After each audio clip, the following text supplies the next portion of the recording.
aga nila sa mga hayop dito. Hindi lang naman po para makita ang mga hayop dito as parang mga damit na naka-display. But gusto rin po namin ituro sa kanila na we love the animals inside Manila Zoo. Inaalagaan po namin sila na para pong parte na po ng aming pamilya. Pero hindi kumbinsido sa paliwanag na ito ang grupong People for the Ethical Treatment of Animals o PETA na matagal nang isinusulong ang pagpapadala kay Mali sa isang elephant sanctuary sa Thailand para mabigyan ng normal na buhay. Giit ng grupo, gaya ng tao, ang mga hayop ay may mental health issues din at karapatan na dapat pangalagaan.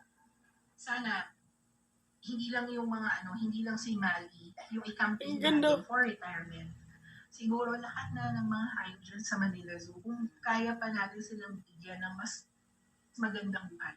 Pagkatapos ng ilang taon pinapakain ng naman. pagbibigay ng